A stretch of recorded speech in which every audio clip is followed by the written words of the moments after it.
Equivalent weight को कैसे निकालोगे, बहुत ही सिंपल है बेटा, बहुत सिंपल। देखो मैं formula W1/E1 is equal to W2/E2, बस याद रखो। E2 कितना होता है, हाइड्रोजन का इक्विवेलेंट वेट होता है 1। अब मैं ऑक्सीजन का जो इक्विवेलेंट वेट होता है किसके लिए, ऑक्सीजन के लिए, ये कितना, सुनो, अगर 40% ऑक्सीजन है पूरे ऑक्साइड में तो हम ये बोल सकते हैं ना कि अगर 100 ग्राम 64.5 ग्राम कौन होगा, मेटल, तो मेटल का मास हो गया 64.5। वेट भी है इक्विवेलेंट वेट ऑफ क्लोरीन 35.5/1। हमारा जो सारा जो भी फॉर्मूला है वो एक ही यहाँ से W1/E1, इस साइड आप ले लो किसका, मेटल का, इक्वल्स टू W2/E2, इस साइड आप ले लो किसका, इसी का भी अदर।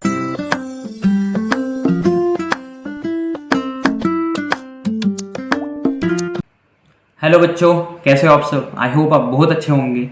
अब तक हमने इक्विवेलेंट वेट के 2 वीडियोस आपके सामने अपलोड कर दिए हैं और मोल कंसेप्ट के लगभग हम एंड तक आ चुके हैं। अब इसके बाद हम मोल इक्विवेलेंट वेट के और कुछ अच्छे सवाल करेंगे, थोड़े टॉपिक पढ़ेंगे और फिर हम लास्ट टॉपिक पढ़ेंगे क्या, लॉस के बारे में, और हमारा मोल कंसेप्ट खत्म। फिर एक टॉपिक बचेगा कंसंट्रेशन टर्म, जो हमारे लिए ज़रूरी है 12th स्टैंडर्ड के सॉल्यूशन चैप्टर के लिए भी, तो हम उसको अलग से समझ लेंगे। ठीक है, इक्विवेलेंट वेट का आज का जो कंसेप्ट है वो बहुत ज़्यादा इंपॉर्टेंट है क्योंकि यहाँ से ही अब सवाल बनना शुरू होंगे। ठीक है, तो आज का टॉपिक है हमारा determination of equivalent weight. Determination of equivalent weight, determination of equivalent weight. आप इक्विवेलेंट वेट को कैसे निकालोगे, बहुत ही सिंपल है बेटा, बहुत सिंपल है। देखो मैं एक फॉर्मूला आपको बता देता हूँ। ठीक है, ये फॉर्मूला आपको हमेशा ध्यान रखना है। ठीक है, ये फॉर्मूला आपको हमेशा ध्यान रखना, कभी गलत नहीं होगा।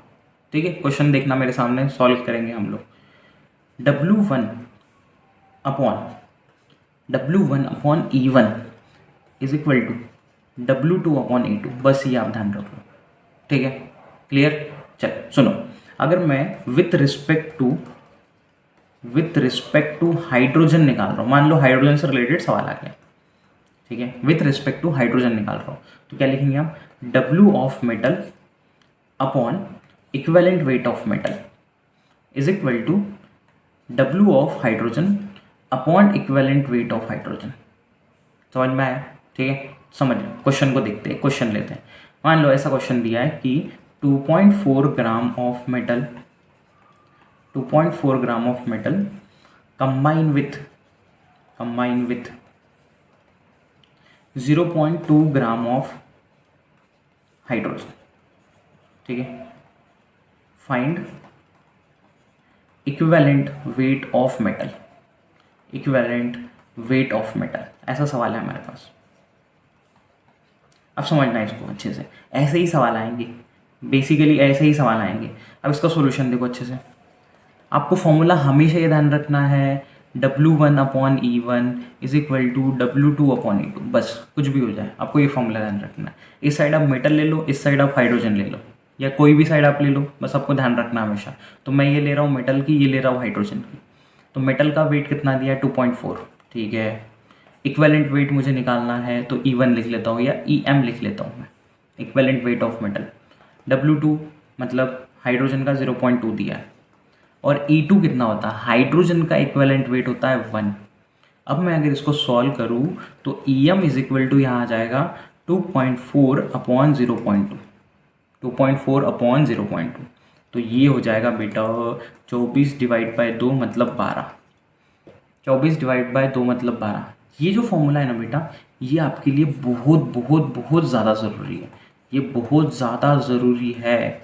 इक्विवेलेंट वेट के सारे क्वेश्चन देखना, इससे सॉल्व करके दिखाएंगे हम।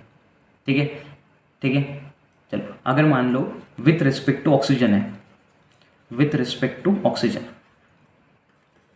ध्यान देना बेटा, विथ रिस्पेक्ट टू ऑक्सीजन है तो करना क्या है, कुछ नहीं करना है, W1/W1 ऐसे भी लिख सकते हैं हम, वैसे समझा देता हूँ मैं आपको। W1/E1 is equal to W2/E2, और ऐसे भी लिख सकते थे ना, W1/W2 is equal to E1/E2। ये यहाँ आ गया, ये यहाँ चले गया, अल्टरनेंडो जिसको हम कहते हैं, नॉर्मली मैथ्स में आपने सीखा होगा, वो कर लिया हमने। दोनों में कोई फ़र्क नहीं है, लेकिन आप इस साइड हमेशा ध्यान रखो, किसी मेटल के लिए लेना, इस साइड जिसके रिस्पेक्ट में बोला है। तो जैसे ये ऑक्सीजन के लिए तो ऑक्सीजन ले लेना। ऑक्सीजन का जो इक्विवेलेंट वेट होता है, किसके लिए, ऑक्सीजन के लिए, ये कितना होता है, 32/4 मतलब 8। ये ध्यान रखना, ऑक्सीजन का हमेशा 8 होगा। क्या कोई प्रॉब्लम? मान लो इसमें क्वेश्चन लेते हैं हम कि if metal oxide contains 40% oxygen, ठीक है, find equivalent weight of metal, ऐसा बोल दिया, ठीक है। चलो क्या करना है आपको? कुछ नहीं करना है, सिंपल सा ये फॉर्मूला यूज़ करना है, W1/E1 इस साइड लिखना मेटल के लिए, और W2/E2 इस साइड लिखना ऑक्सीजन के लिए, ठीक है। जो वैल्यूज़ दी है उसको पुट करेंगे। सुनो, अगर 40% ऑक्सीजन है पूरे ऑक्साइड में, तो हम ये बोल सकते हैं ना कि अगर 100 ग्राम मेटल ऑक्साइड होगा, 100 ग्राम, तो उसमें से 40 ग्राम कौन होगा? ऑक्सीजन। कौन होगा 40 ग्राम? ऑक्सीजन। और 60 ग्राम कौन होगा? मेटल। कौन होगा? मेटल। तो यहाँ मेटल का वेट आ गया 60। इक्विवेलेंट वेट हमें मेटल का निकालना है। वेट ऑफ ऑक्सीजन 40 है, इक्विवेलेंट वेट कितना हो गया? 8। तो यहाँ से एक जीरो, यहाँ से एक जीरो कैंसिल, ये 2, तो 2 से उधर मल्टीप्लाई करेंगे, कितना आ जाएगा? 12। कितना आ जाएगा? 12। देखो, आपको ये फॉर्मूला का फील आना चाहिए हमेशा, ये फॉर्मूला याद रहा ना, तो आप सारे सवाल इक्विवेलेंट के कर सकते हो हमेशा, ठीक है। नहीं, अगर आपको भरोसा हो रहा है, देखना मैं सारे सवाल इसी से करूँगा, ठीक है। चले आगे बढ़े। अब जैसे क्वेश्चन नंबर 2 लेता हूँ कि मेटल ऑक्साइड ऑफ मास मान लेते हैं 2.2 ग्राम, ठीक है, कंटेंस 0.8 ग्राम ऑफ ऑक्सीजन, ऐसा सवाल हम बना लेते हैं। Find equivalent weight of metal. सुनो अच्छे से ध्यान दो, क्वेश्चंस बहुत करेंगे हम, बहुत। आप नेक्स्ट वीडियोस जाके देखना, बहुत सारे सवाल है, लगभग 20-30 सवाल मैंने ऐसे टॉपिक पे करवाए, जो PYQs हैं हमारे, उनमें भी हमने क्वेश्चन लिए हैं इसके रिलेटेड। तो सुनो, क्या बोला था मैंने? W1/E1 इस साइड होगा किसका? मेटल का, इज इक्वल टू W2/E2 इस साइड होगा ऑक्सीजन का, क्योंकि ऑक्सीजन के रिस्पेक्ट में है। कोई और होता, कोई और ले लो, कोई फ़र्क नहीं पड़ता, फॉर्मूला यही रहेगा। सुनो, अब 2.2 ग्राम क्या है? मेटल ऑक्साइड पूरा दिया है, ठीक है। मतलब मान लेते हैं हम MO के बारे में बोला है 2.2 मेटल ऑक्साइड का, इसमें से ऑक्सीजन कितनी है? 0.8। तो मेटल कितना होगा? माइनस करना पड़ेगा ना हमें, 2.2 माइनस 0.8, तो मेटल हो जाएगा 1.4 ग्राम। तो यहाँ मेटल का मास रखो 1.4। इक्विवेलेंट वेट निकालना है आपको, ऑक्सीजन का है 0.8, ऑक्सीजन का इक्विवेलेंट वेट है 8। जब इसको सॉल्व करोगे ये कितना आ जाएगा बेटा? 0.1। तो 1.4/0.1 ये कितना हो जाएगा? 14। समझ में आया? क्लियर हो रहा है? मज़ा आ रहा है कि नहीं? ठीक है, चलो थर्ड अगर मैं लूँ, विथ रिस्पेक्ट टू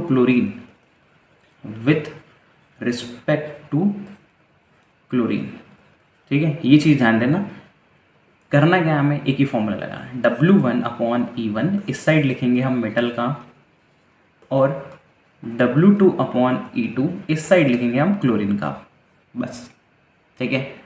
समझ में आ गया? क्वेश्चन देखो कि if metal chloride contains 35.5% of Cl, find equivalent weight, या फॉर्मूला भी पूछ सकते हैं, फॉर्मूला भी बना लेंगे, कोई परेशानी नहीं है हमें। तो सॉल्यूशन देखो बेटा, क्या बोला था मैंने? W1/E1 इस साइड रखो मेटल का, इज इक्वल टू W2/E2 इस साइड रख लो आप Cl का, ठीक है। मेटल और क्लोराइड है जिसमें 35.5% क्लोरीन है, तो मैं अगर 100 ग्राम लेता हूँ तो 35.5 ग्राम क्या होगा इसमें? क्लोरीन। और मेटल कितना होगा? मेटल होगा बचा हुआ, तो ये कितना आ जाएगा? लगभग 64.5 ग्राम। 64.5 ग्राम कौन होगा? मेटल। तो मेटल का मास रखो यहाँ 64.5। इक्विवेलेंट वेट आपको निकालना है उसका, 35.5 हो जाएगा ये क्लोरीन का, और 35.5 उसका इक्वेलेंट वेट भी है। इक्वेलेंट वेट ऑफ क्लोरीन 35.5/1, क्योंकि उसकी वैलेंसी फैक्टर कितना है 1।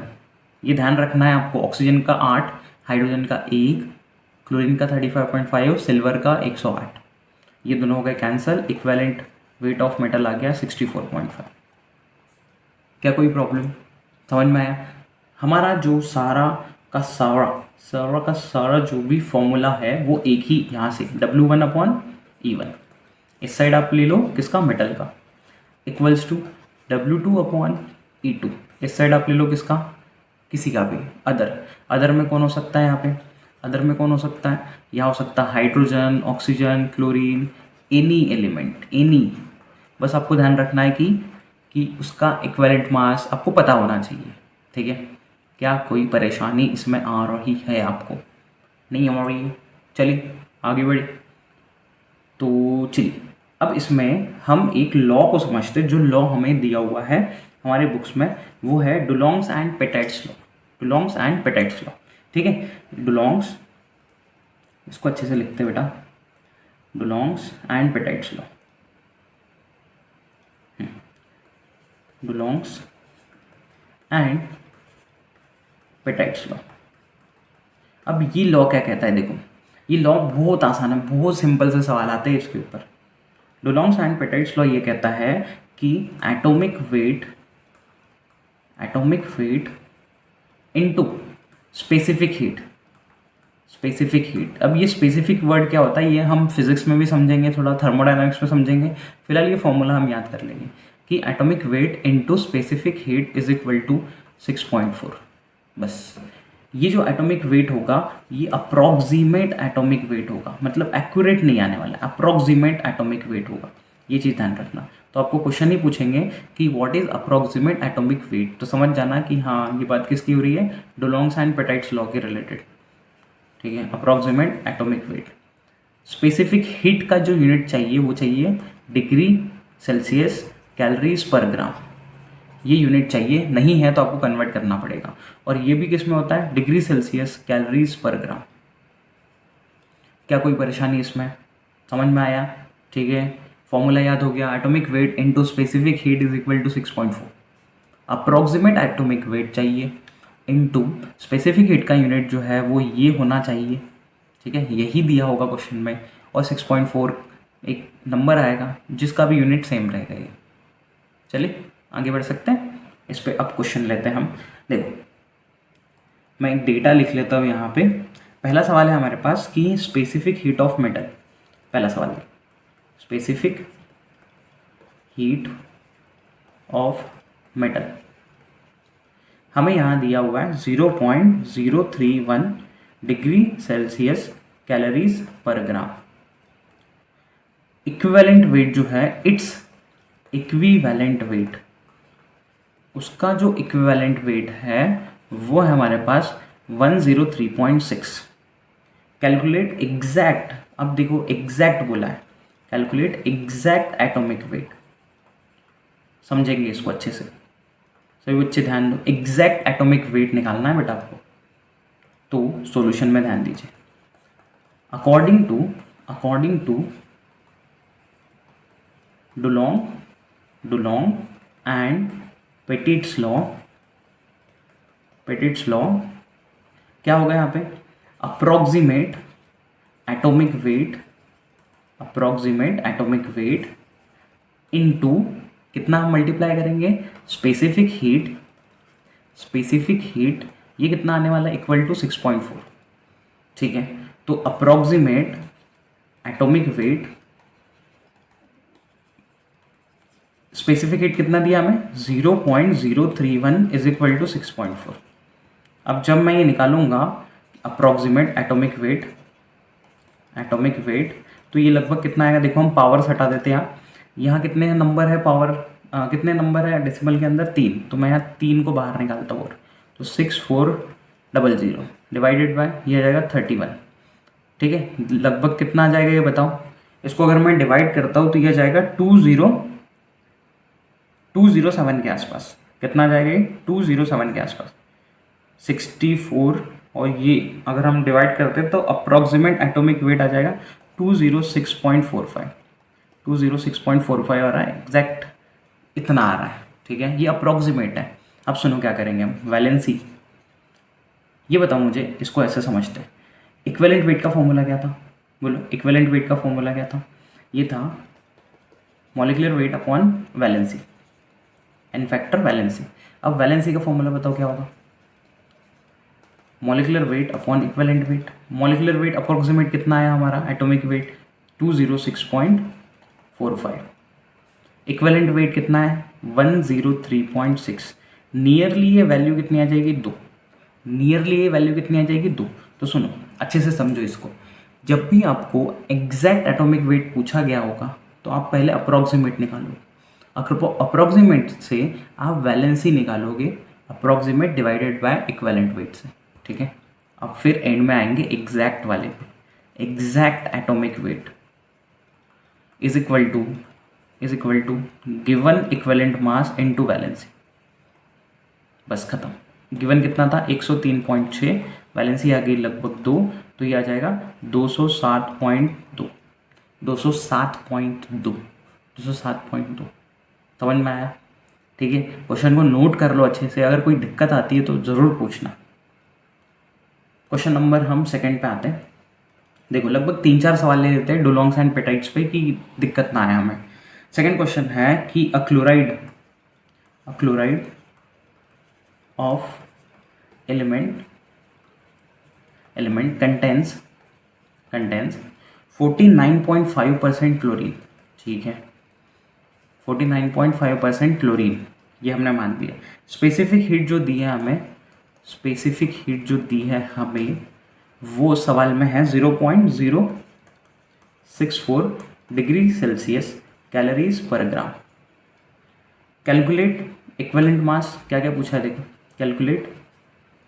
पहला ई, सेकेंड हमें पूछा गया है वैलेंसी, और थर्ड हमें पूछा गया है एटॉमिक वेट, ठीक है। अब डेटा देखो बेटा और सोचो करना क्या होगा हमें। हम जो एटॉमिक वेट यहाँ से निकालेंगे वो तो अप्रोक्सीमेट एटॉमिक वेट होगा। कैसा होगा? अप्रोक्सीमेट एटॉमिक वेट होगा। इस इंफॉर्मेशन से हम क्या इक्विवेलेंट वेट निकाल सकते हैं? कुछ बताया था मैंने शायद, W1/E1 मेटल के लिए इज इक्वल टू W2/E2 किसके लिए? क्लोरीन के लिए, ठीक है। अब 49.5% क्लोरीन है, तो मैं अगर 100 ग्राम कंपाउंड ले लूँ तो 49.5 ग्राम क्या होगा? क्लोरीन। और 51.5 ग्राम क्या होगा? दूसरा एलिमेंट।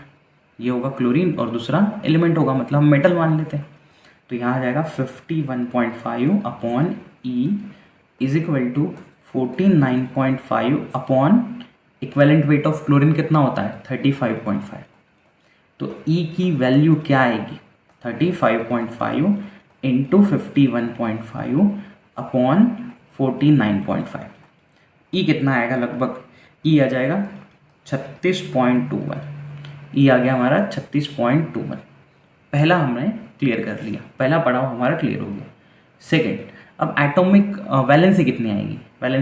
देखो, अब हम इसका यूज़ करेंगे। तो मुझे बताओ, approximate atomic weight according to किसके? Dulong's and Petit's law. ये क्या होगा? 6.4/0.064। तो ये कितना आएगा? देखो, लगभग कितना आने के चांस है? ये 100। कितना आएगा? लगभग 100। अब मुझे इक्विवेलेंट मास का फॉर्मूला बताओ, मॉलिक्यूलर मास अपॉन वैलेंसी। तो मुझे वैलेंसी निकालनी है, तो वैलेंसी का फॉर्मूला क्या बनेगा? Molecular mass upon equivalent mass. ये तो अप्रॉक्सीमेट आया था 100/36.21। कितना आएगा बोलिए? कितना आएगा? लगभग ये वैल्यू हमारे पास आ जाएगी 3, ठीक है। 2.7 के आसपास आता है, और हम उसको एक नंबर में लेंगे क्योंकि वैलेंसी जो है वो एक नंबर होता है, पॉइंट नहीं आएगा, डेसिमल में नहीं आएगा वो, ठीक है। तो हमारे पास ये आ गई क्या? वैलेंसी आ गई 3। अब third, exact atomic weight. Exact atomic weight कैसे निकाला जाएगा, कैसे निकाला जाएगा बोलो। E into valency, E into valency. E कितना दिया था, ये निकाला कितना था हमने 36.21 इंटू आप क्या करोगे 3 से मल्टीप्लाई, 3 से मल्टीप्लाई करने पे ये लगभग आ जाएगा 108.63, 108.63। क्लियर। सवाल देखो दोनों अच्छे से आपको सॉल्व करना है। एक दो और अच्छे क्वेश्चंस लेते हैं हम इसको, एक सेकेंड, हाँ दो अच्छे क्वेश्चंस और लेते हैं इनसे रिलेटेड, ताकि आपको दिक्कत ना आ जाए कभी। देखो क्वेश्चन हमारे पास है question number 3 on Dulong's and Petit's law. Question number 3 है बेटा हमारे पास कि स्पेसिफिक हीट ऑफ मेटल जो है, स्पेसिफिक हीट ऑफ मेटल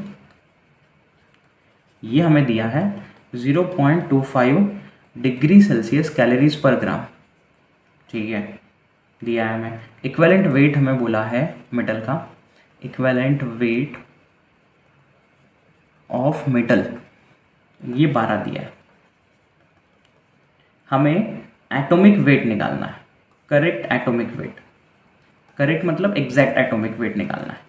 पहले तो हम क्या करेंगे, अप्रॉक्सीमेट निकालेंगे डुलोंग्स एंड पेटाइट्स लॉ से। डुलोंग्स एंड पेटाइट्स लॉ हमें एग्जैक्ट नहीं देता है, अप्रॉक्सीमेट देता है।